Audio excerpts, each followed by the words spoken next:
Chapter 70 Judgment of the Blade. Sunny looked at the wounded demon, a grim look of resolve on his face.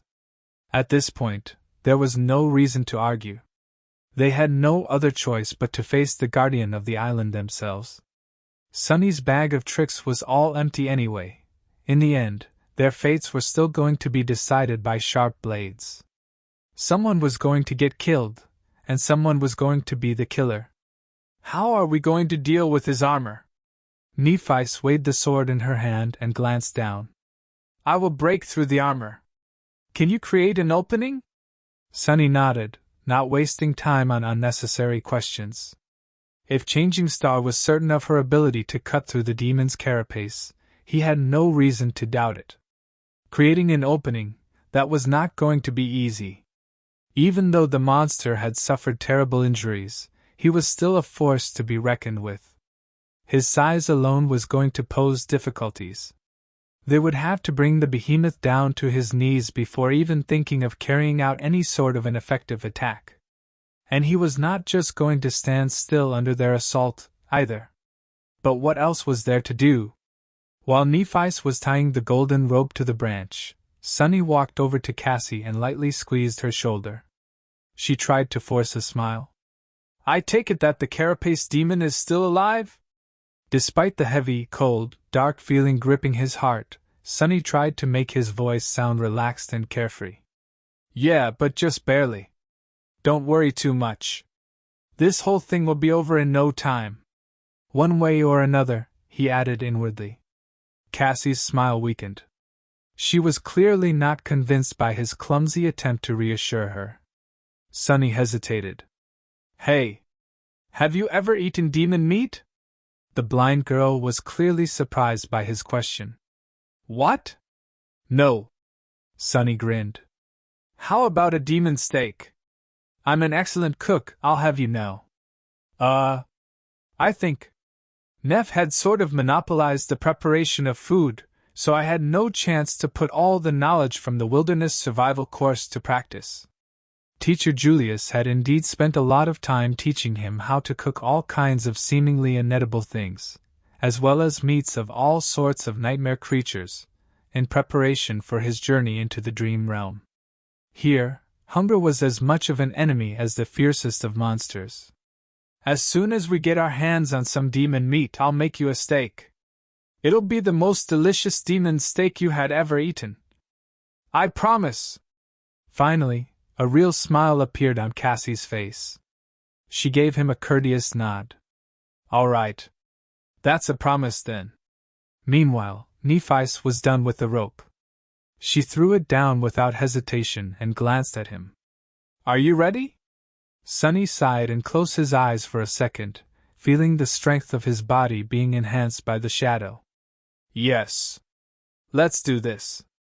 As soon as their feet touched the ground, Sunny felt a heavy gaze burning a hole in his chest. Glancing up, he saw the crippled carapace demon staring right at him, a dark glint shining in his one remaining eye.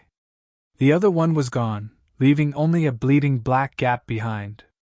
At this distance, the damage dealt to the demon's body seemed even more debilitating. Its carapace was fractured in several places and covered in cracks, each seeping with azure blood. Sadly, none of the cracks were near the vital organs. His horns were shattered, as was one of his front legs, in addition to several rear ones that were either broken or torn off completely. The stumps of his two severed arms were pressed tight against his torso to stem the heavy bleeding. The other two were hanging to the ground, almost brushing against the ashen sand. The giant monster looked broken and tired. However, it was still terrifying, perhaps even more so than before. Because, despite the horrible wounds, his gaze was still firm and full of evil intelligence. It was still radiating madness and bloodlust, which was now concentrated on Sunny and Nephi, the architects of his sorry state. The first beams of the rising sun shone on the spikes covering the demon's once lustrous carapace, painting them in shades of burning crimson. Sunny summoned the azure blade and glanced at Nephi. Be careful. He's lightning fast. He was the only one who had seen the terrible creature in action. As such, Only he knew how dangerous the demon really was. Nephi nodded, not taking her eyes off the enemy, and stepped forward. The two of them walked toward the waiting carapace demon. Sunny was slightly ahead and aiming to circle the behemoth from the right, the side where the demon had both his last remaining scythe and eye. Changing Star was a step or two behind him, aiming to circle the creature from the left, the side where his pincer arm was slowly rising into the air. In this battle, Sunny's role was to take the brunt of the enemy's attacks, letting his partner deal the lethal blow when the time was right. Through the tacit understanding that they had developed through surviving dozens of life-or-death situations, the two of them were able to cooperate without speaking a single word, fighting almost as one. This was their main advantage.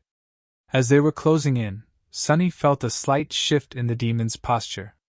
Instantly, he knew that hell was about to break loose. He had warned Nephi about the speed of their enemy, but he also had to deal with it himself. Sunny knew that he was much slower than the giant creature, but he still had to find a way to dodge the massive, terrifying scythe. That wasn't as bad as it seemed. Speed wasn't everything in a fight.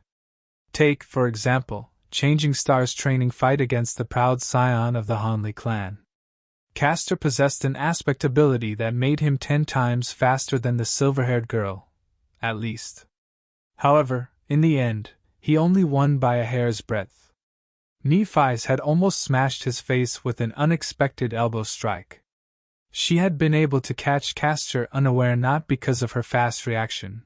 With that big of a difference between their speeds, no amount of reaction could have helped her. Instead, she was able to predict and manipulate the opponent's attacks, starting the strike even before Castor himself knew that he was going to end up in the path of her elbow. She was in control of the battlefield. And now, they had to repeat that feat against the ancient demon of the Forgotten Shore. Luckily, his speed advantage was not nearly as insane as Castor's. Almost simultaneously, Sunny and Nephi lunged forward, attacking the behemoth from different sides. He also moved, ready to tear them apart. Both his pincer and his scythe rose into the air. Sunny was running as fast as he could, the azure blade outstretched behind him. A fire of cold resolve was burning in his heart. He was ready to live or die by his blade. However, in the next moment, his legs seemed to slip in the sand, and as his eyes opened wide, Sunny stumbled. Not wasting the opportunity, the carapace demon attacked. The terrifying scythe tore through the air, aiming to cut the helpless human in half. But it hit only sand. Sunny, who had feigned his loss of balance to bait the demon's strike, easily avoided the deadly blade by jumping to the side at the last second. He wasn't quite at the level where he could predict every move of the enemy. Instead, manipulating the enemy into performing a predictable attack was easier. After all, deceit and manipulation were his forte. Temporarily safe from the threat of the scythe, Sunny dashed toward the demon's legs. At the same time, Nephi had managed to avoid the massive pincer and was closing in on them, too. They reached their goals almost simultaneously, one from the right, the other from the left. Sunny slashed with the azure blade, feeling it hit the polished armor and bounce back without leaving even a slight scratch on it. Dull pain radiated through his hands. On the other side of the behemoth's massive body, Nephi achieved more success. She had attacked the already injured front leg of the monster, cutting deep into his flesh through the wide crack in the metal plate. Severely damaged, the leg wasn't able to support the weight of the giant creature anymore. It buckled, sending the demon reeling. At this point, a scavenger or a centurion would have lost their balance and fallen to the ground. However, the carapace demon was too smart and experienced. He compensated for the loss of another leg by shifting his body weight to the opposite side and thrusting his scythe into the ground to remain stable. Damn it! Sunny had really hoped that the bastard would fall down. Because then he wouldn't have had to do what he was about to do next. But now there was no other choice. Cursing inwardly, Sunny briefly looked up at the massive body of the giant demon. Heavens only knew how much that thing weighed. Then, he held his breath and ducked right beneath the carapace demon's steel abdomen. Chapter 71 One Small Mistake. With the carapace demon using his deadly scythe to support the weight of his body, Sunny was temporarily safe from its sharp blade. Of course, the monster had other means of attack. Each one of his towering legs was like a siege ram, dangerous and capable of devastating destruction. But at the moment, his position was too precarious to lash out with them. Sunny had at least a second to do whatever he wished to, with no risk involved.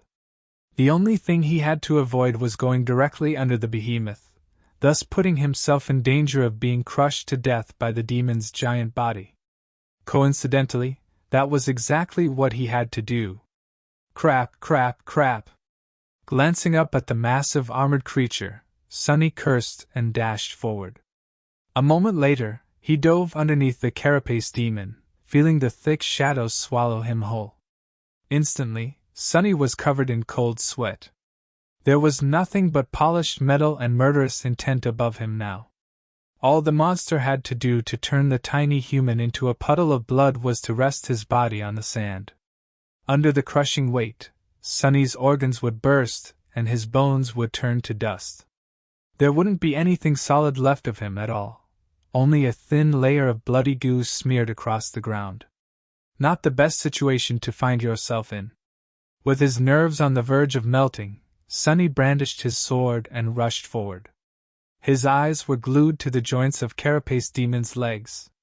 He was utterly focused, looking for the slightest movement. Waiting for it. With no room for error, Sunny pushed every unnecessary thought and emotion into the farthest corner of his mind, not allowing dread, doubt, and his tendency to overthink things to slow him down even by a fraction of a second. Time moved excruciatingly slowly. It felt as though hours had passed, but in reality, it was only a couple of moments. Sunny was only at the second pair of the giant monster's legs. It was then that he finally noticed the almost imperceptible change in the demon's posture. The tension in his joint changed slightly, indicating that the behemoth was about to move. This was the sign that Sunny was both hoping for and terrified of. Now, his survival was wholly dependent on whether or not he was fast enough. As soon as his eyes had registered the change in the creature's posture, Sunny pivoted on one leg and dashed to the side, trying to get away from underneath the armored giant. A small cloud of sand was sent flying by his sudden turn. But the demon was incredibly fast. He threw his body down, determined to squash the odious invader like a bug. With inertia and the limits of his human body slowing Sunny down, he felt the metal surface of the carapace begin to fall down on his head long before reaching the safe zone. Death was approaching with abhorrent speed. One step, two, was he going to make it in time? The carapace demon fell to the ground with a thunderous crash, sending large clouds of sand into the air. The impact was so strong that the whole island trembled. The furious mass of falling metal and spikes missed Sunny by just a few centimeters. He flew from underneath the demon's body at the last possible moment by performing a desperate dive. Crushing into the sand, Sunny rolled away and jumped back to his feet, slightly disoriented by the shockwave of the giant's fall. I actually managed to survive.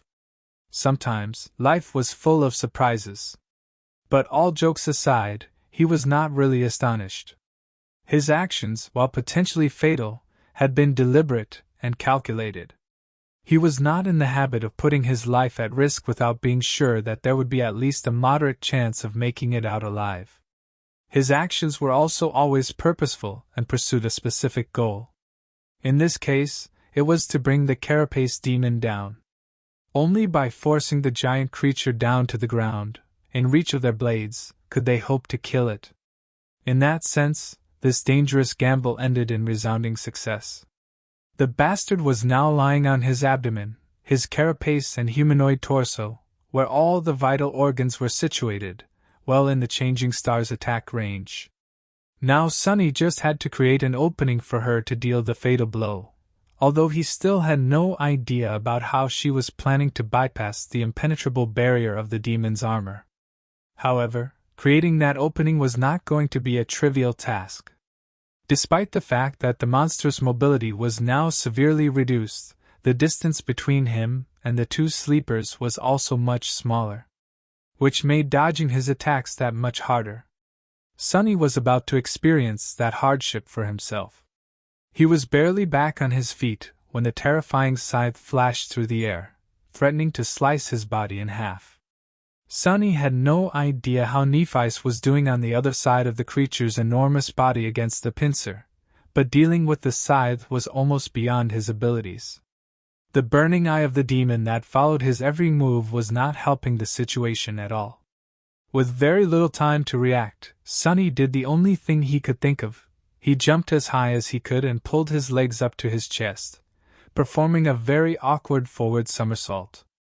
Because of the number of shadow fragments he had consumed and the physical enhancement brought by the shadow, the height of his jump was nothing short of impressive, by human standards.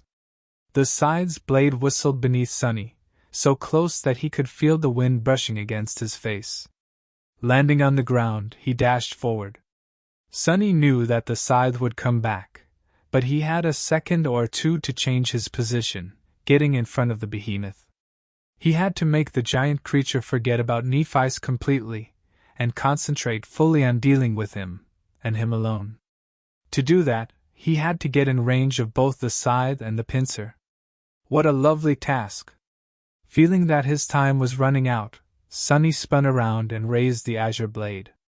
Just as he thought, the carapace demon was already bringing the scythe down at him again, this time in a ruthless horizontal thrust. The sharp tip of the scythe was flying through the air, aimed at his chest. However, he had slightly underestimated the demon's reaction time. As the result, there was already no time to dodge. One small mistake was the difference between life and death on the Forgotten Shore.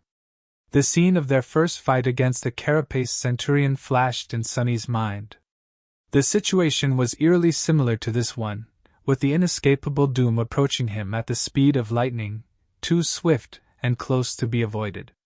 Brought by the blade of a carapace creature's scythe. But Sonny wasn't the same as he was before. Since that fateful battle, he had spent every day training, gaining experience and gathering power. He had fought his way through this hell, paying a price of blood for every step. He wasn't that easy to kill anymore. Instead of soft flesh, the scythe was met by the hard steel of the azure blade. Not only did Sonny block the blow, he even managed to angle the sword in a way that would deflect most of the impact instead of absorbing the full force of it. One of his hands was placed on the hilt, the other gripped the tip of the blade with enough strength to prevent the edge from cutting his fingers off. The residual force was still enough to send him flying back, but it was not enough to break the bones in his hands.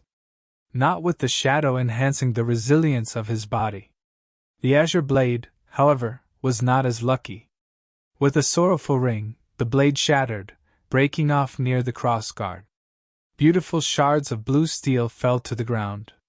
Sonny gritted his teeth, knowing what would happen next. The spell spoke, announcing the destruction of his trusty sword. Your memory has been. He didn't get to hear the rest of the sentence, because, in the next moment, his body collided with the ground. Sonny bounced a couple of times, feeling flashes of pain radiating through his bones, rolled, and finally came to a stop. He was comparatively fine. Standing up, Sonny stumbled and barely managed to remain on his feet. He glanced around and noticed that the trunk of the great tree was not that far away. 24 meters away, the carapace demon was slowly turning his head, planning to concentrate his murderous rage on Nephi's. This was the exact opposite of what Sonny had to achieve. He had to attract the monster's attention somehow.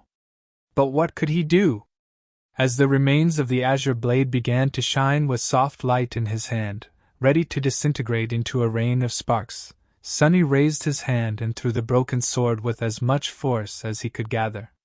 However, he didn't throw it at the demon. Instead, he threw it at the miraculous tree, as though trying to harm it. Not far away, the demon suddenly froze, even if only for a second. His scarlet eye followed the shining memory as it flew through the air, approaching the trunk of the great tree.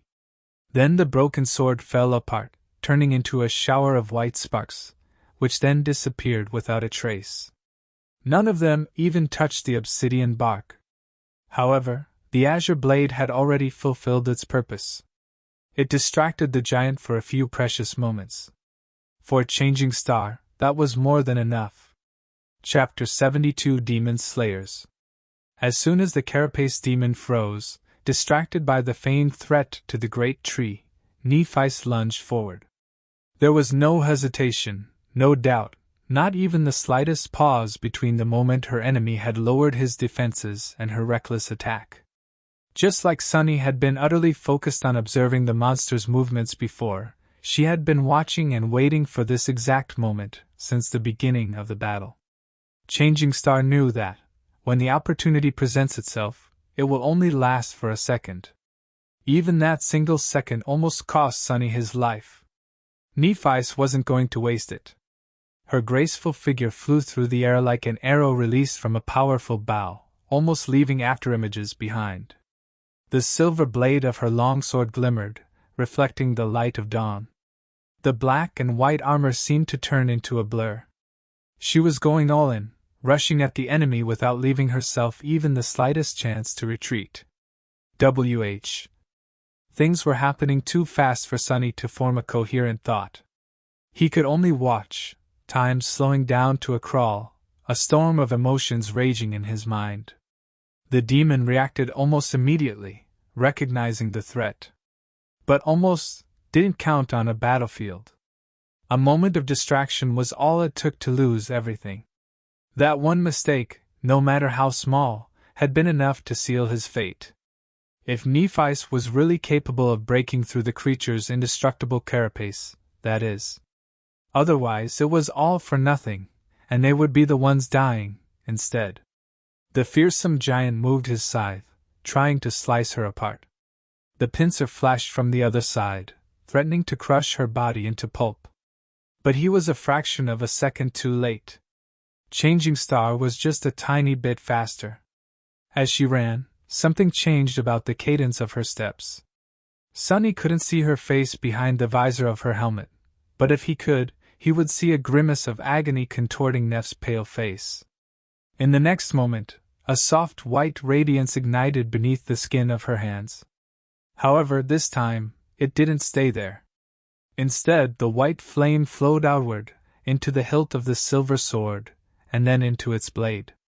The sword suddenly turned into a sharp radiant edge, burning with incandescent white light. It shined so brightly that Sunny felt the desire to close his eyes. However, the radiance wasn't soft and warm anymore. Instead, it seemed to be capable of reducing anything it touched to ash and sharp enough to cut the fabric of the world itself. Perhaps, it was even sharp enough to cut the strings of fate. Sunny remembered how Nephis had described her aspect ability. It can be used for healing. Back then, he had suspected that this phrase of hers implied that there was more to it. He even marveled at how precious and rare such an ability would be. It seemed as though he was right. Changing Star's miraculous flame was capable of both healing and destroying. It possessed an enhancing effect similar to his own shadow control, at least when applied to weapons. Who knew what else it could do? An incredible ability indeed. Looking back, he understood that Nephis had not tortured herself in vain. All the time she pretended to meditate while enduring the excruciating agony of her flaw and secret were meant to make this moment possible. To give her enough fortitude to use this ability in battle without passing out from the pain. She succeeded. The question was, would that be enough? Was her sword strong enough to break the mighty carapace of the awakened demon? After all, no matter how incredible the ability, it was still powered by a weak dormant soul core of a lowly sleeper. They were about to find out. A few steps away from the carapace demon's towering torso, Nephis bent her legs and jumped, soaring high into the air. Her sword flashed forward in a vicious thrust, so fast that, for a moment, it looked like a beam of pure white sunlight. Then, It collided with the strange alloy of the giant's lustrous armor, right at the spot where his heart was supposed to be. Of course! Back when they were hiding in the dead Leviathan's empty spine, Cassie had told them about her vision. In that vision, she saw the carapace demon being attacked by a terrible creature of the deep dark sea. In the aftermath of the battle, the demon was severely wounded and on the verge of dying. The most horrible wound was on his chest, where the armor was torn apart and shattered, revealing the monster's beating heart. With time, all his injuries had healed. Except for this one. While the carapace of the demon seemed to have recovered, in truth, it was never fully restored. In this one spot, the armor was secretly weakened. And it was exactly to that spot that Nephis had delivered her blow. It didn't matter whether her radiant sword was really capable of breaking through the impregnable armor of the awakened creature, because she attacked the only weak spot on his body, the place where his armor had already been broken. With a flash of white light, the incandescent sword pierced through the metal of the demon's carapace and plunged into his body, unleashing a fury of fire inside the adamantine shell. It seemed as though the giant was suddenly illuminated from within, with beams of light shining through the cracks in his armor. For a moment, the surreal sight was burned into Sunny's mind. Then, Changing Star's sword had reached the carapace demon's heart and sliced it apart, incinerating everything around it, and making the azure blood of the fearsome creature boil and evaporate. Sunny's legs buckled, and he gracelessly fell on his ass. Wah! We did it! The demon staggered. His arms slowly rose, as though trying to pull Nephis into a final embrace. But then, as his body twitched, they fell to the ground. Neph landed in the sand and jumped back, ready to defend herself. But there was no need. The proud guardian of the Ashen Barrow was dying. The scarlet light in his one remaining eye was dimming, any semblance of intelligence quickly disappearing from his gaze. The demon heavily slumped, all remnants of strength abandoning his mighty body. Turning his head with incredible effort, he cast one last look on the great tree. Then, his gaze stopped on Sunny. There was no fury or madness in that gaze anymore. Only some strange, calm, inexplicable emotion. It almost felt like relief. Before Sunny could discern the meaning of that emotion, the last glimmer of light was gone from the eye of the carapace demon. His head rolled back and fell. They won. In front of the giant body, Nephis had dismissed her helmet. Behind it, her face was pale and tired, her hair sticking to it in a sweaty mess. The afterglow of the white radiance was already extinguished, leaving her eyes gray once again. Changing Star kneeled, then lay down on her back, too exhausted to move. The whole fight lasted less than a minute, but it took everything out of both of them. Sunny followed Neph's example and lay on the ground, trying to catch his breath. They actually won. He couldn't quite believe it. I want to sleep for a week. Remembering that Cassie was still waiting in the branches of the great tree, not knowing who lived and who died, Sunny sighed. A few moments later, he deeply inhaled. Then, straining his vocal cords, he screamed at the top of his lungs. In the silence of the morning, in the center of the tall hill covered with ashen sand, under the branches of a beautiful, giant tree, a strange shout could be heard. "One demon stake, coming right up!"